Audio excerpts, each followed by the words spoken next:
Hello बच्चों, आप सबका कक्षा 8 गणित विषय के प्रश्नावली 3.1 में हार्दिक स्वागत है।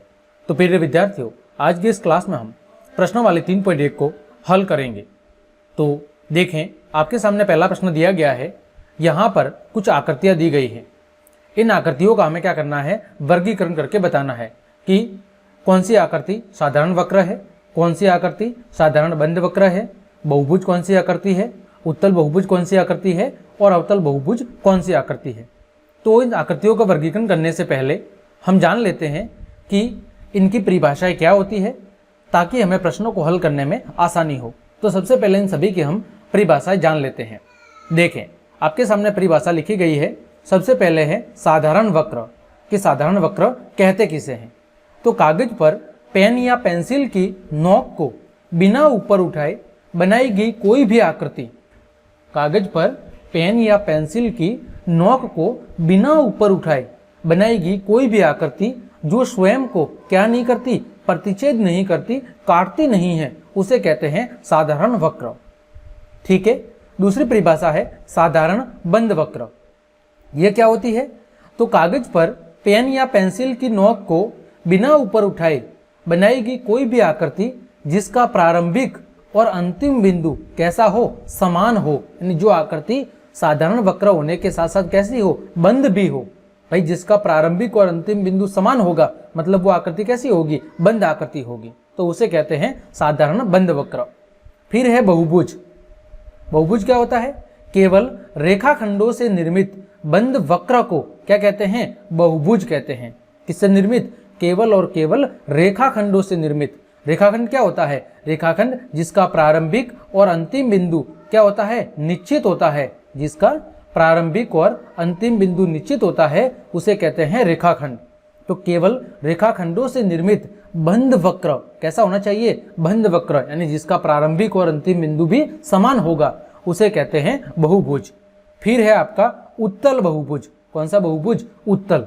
तो एक ऐसा बहुभुज जिसके सारे विकर्ण क्या, जिसके सारे विकर्ण उसके आंतरिक भाग में मौजूद होते हैं, यानी उस आकृति के अंदर वाले भाग में मौजूद होते हैं, वो कहलाते हैं उत्तल बहुभुज। विकर्ण क्या होता है? दो विपरीत शीर्षों को मिलाने वाली जो भुजा होती है या जो रेखाखंड होता है उसे कहते हैं विकर्ण। दो विपरीत शीर्षों को मिलाने वाला जो रेखाखंड है उसे कहते हैं विकर्ण। फिर अगली परिभाषा है अवतल बहुभुज। अभी जब हम प्रश्नों को सॉल्व करेंगे तो हम इसको और अच्छे से समझेंगे। ठीक है। तो अवतल बहुभुज क्या होता है? बहुभुज जिसके सारे विकर्ण उसके बहिर्भाग यानी बाहरी भाग में मौजूद होते हैं, उसे कहते हैं अवतल बहुभुज। ऐसा बहुभुज जिसके सारे विकर्ण उसके बाहर वाले भाग के अंदर मौजूद होते हैं, उसे कहते हैं अवतल बहुभुज। फिर है सम बहुभुज।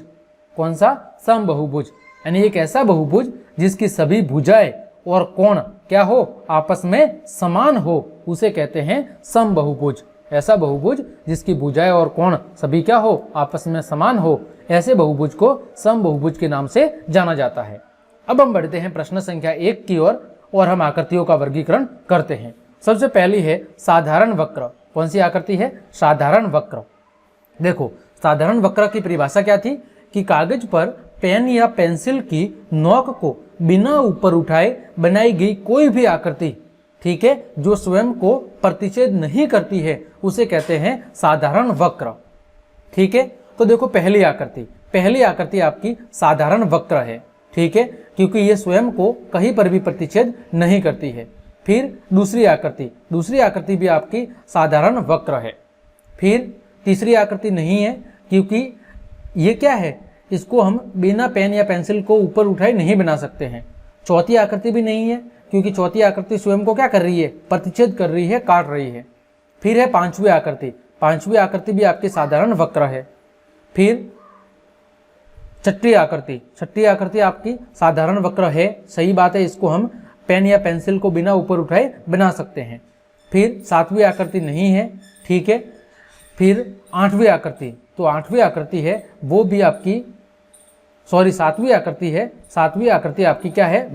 साधारण वक्र है, लेकिन आठवीं नहीं है, क्योंकि आठवीं आकृति को हम बिना पेन या पेंसिल को ऊपर उठाए नहीं बना सकते हैं। ठीक है। और ये क्या कर रही है? ये प्रतिच्छेद भी कर रही है, इस वजह से ये साधारण वक्र नहीं है। तो आकृति 1, 2, 5, 6 और 7 ये आपके साधारण वक्र है। ठीक, फिर है साधारण बंद वक्र। साधारण बंद वक्र में कौन कौन सी आकृति है उसको हम जान लेते हैं। तो देखो साधारण बंद वक्र, इसमें क्या परिभाषा थी कि कागज पर पेन या पेंसिल की नोक को बिना ऊपर उठाए बनाई गई कोई भी आकृति जिसका प्रारंभिक और अंतिम बिंदु समान हो, यानी वो जो बंद हो अपने आप में, वो कहलाती है साधारण बंद वक्र। तो देखो पहली आकृति साधारण बंद वक्र है, तो हम इसके आगे लिखेंगे कि जो पहली आकृति है वो आपकी क्या है, वो आपकी साधारण बंद वक्र है। ठीक है, फिर पहली आकृति आपकी साधारण बंद वक्र है।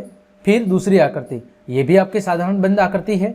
फिर आपकी तीसरी नहीं है, चौथी भी नहीं है, पांचवी आकृति भी साधारण बंद वक्र है।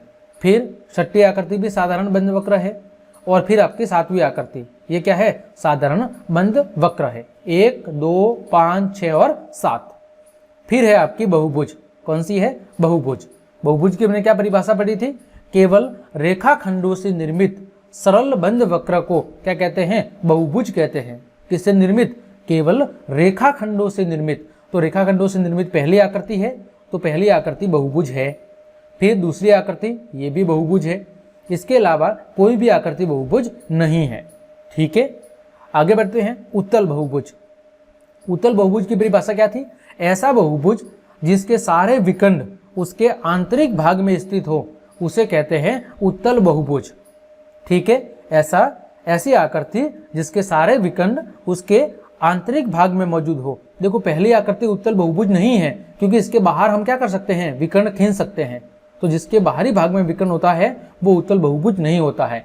तो केवल और केवल आकृति जो दो हैं वो आपका क्या है, उत्तल बहुभुज है, क्योंकि इसके जितने भी विकर्ण हैं वो सब हम केवल और केवल अंदर की तरफ खींच सकते हैं। जैसे देखो, एक तो ये मैंने खींच दिया, ठीक है, इसी तरह ये मैंने खींच दिया। तो यहाँ पर देखो दो विकर्ण है, एक जैसे मैंने नाम दे दिया A, B, C और D। तो यहाँ पर कितने विकर्ण हैं, दो विकर्ण, एक AC और एक आपका DB। ये दो विकर्ण है और दोनों ही विकर्ण इस आकृति के अंदर वाले भाग में मौजूद है। अतः ये कौन सा बहुभुज है, अतः ये आपका उत्तल बहुभुज है। फिर है आपका अवतल बहुभुज। अवतल बहुभुज की परिभाषा हमने क्या देखी थी, ऐसा बहुभुज जिसके सारे विकर्ण उसके बाहरी भाग में मौजूद होते हैं उसे कहते हैं, उसे क्या कहते हैं, उसे हम कहते हैं अवतल बहुभुज। तो देखो जो आकृति एक है वो आपकी अवतल बहुभुज है, क्योंकि इसके सारे विकर्ण केवल हम अंदर की तरफ ही खींच सकते हैं। ठीक है, सॉरी, बाहर की तरफ ही खींच सकते हैं। फिर आपकी है आकृति नंबर आपकी 4। कौन सी, आकृति नंबर 4। तो आकृति 1 और आकृति 4 ये दोनों क्या है, ये दोनों आपके अवतल बहुभुज है। उम्मीद करता हूं पहला प्रश्न आपको अच्छे समझ में आया होगा। आगे बढ़ते हैं प्रश्न संख्या 2 की तरफ। दूसरा प्रश्न है, समबहुभुज क्या है। एक समबहुभुज का नाम बताओ जिसमें 3 भुजाएं हो, 4 भुजाएं हो और 6 भुजाएं हो। तो देखो समबहुभुज क्या है, अभी मैंने परिभाषा बताई थी, एक ऐसा बहुभुज जिसकी सभी भुजाएं और कोण आपस में कैसे होते हैं, समान होते हैं, उसे समबहुभुज कहते हैं। तो हम परिभाषा लिख लेंगे कि ऐसा बहुभुज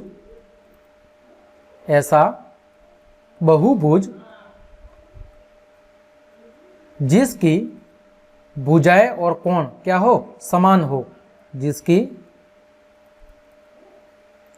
भुजाएं एवं कोण क्या हो, समान हो, उसे क्या कहते हैं, उसे हम समबहुभुज कहते हैं। ऐसा बहुभुज जिसकी भुजाएं एवं कोण समान हो उसे समबहुभुज कहते हैं। अब पहला प्रश्न है कि 3 भुजाओं वाले समबहुभुज को क्या कहते हैं। तो 3 भुजा वाले जो समबहुभुज है, यानी कि 3 भुजा वाले को क्या कहते हैं, त्रिभुज। अब एक ऐसा त्रिभुज जिसकी तीनों भुजाएं समान भी हो और तीनों कोण भी समान हो, तो उसे क्या कहते हैं, उसे कहते हैं बच्चों समबाहु त्रिभुज। क्या कहते हैं, समबाहु त्रिभुज कहते हैं। एक ऐसा त्रिभुज जिसकी तीनों भुजा और तीनों कोण आपस में समान हो उसे समबाहु त्रिभुज कहते हैं।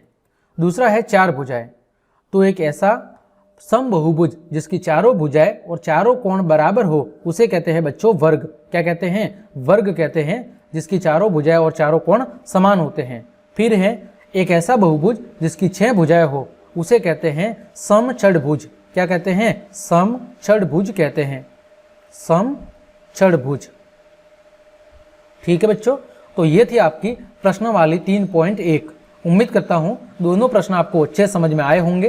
तो क्लास देखने के लिए आप सभी को धन्यवाद। यदि आपको मेरी क्लास और मेहनत पसंद आई है तो अपने दोस्तों को शेयर जरूर करें, साथ ही साथ लाइक, कमेंट और सब्सक्राइब जरूर करें। आज के लिए इतना ही। जय हिंद, जय भारत।